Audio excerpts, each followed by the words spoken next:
फिर मार। ये है पटवारी।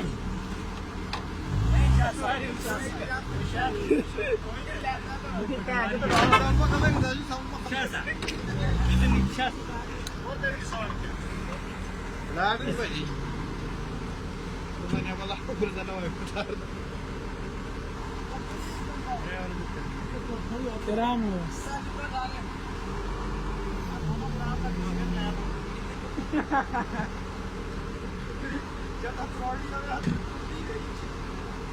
ये है पटवारी। काम नहीं लाड नहीं भजी आधा नहीं भजी वो थोड़ी मशीन और चुक वो चक जाते हैं। बस वो लाड के बराबर हो जाए और वैसे ही पनामा का पैर है। जरा ठोक के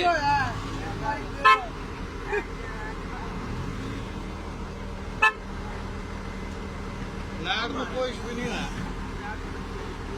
लाइट दे यार। कोई भी नहीं हुआ लैड। इतना ही होता है।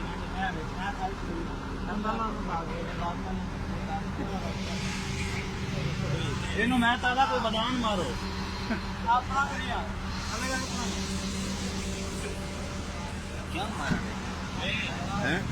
क्या मरा इंश्योरेंस है इंश्योरेंस तेरी मशीन दी मूवी आ गई नए वाले अंदर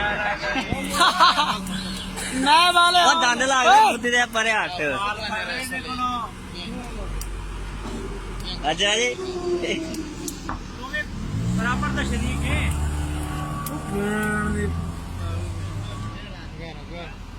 इसको बिरयानी की प्लेट नहीं माले इसलिए भाग रहा है। ये तक और ये किस पर रुपये रखेगा क्या मारे ना यार ये है नॉन लीगियों के काम इंश्योरेंस है भाई, इंश्योरेंस है। पटवारी।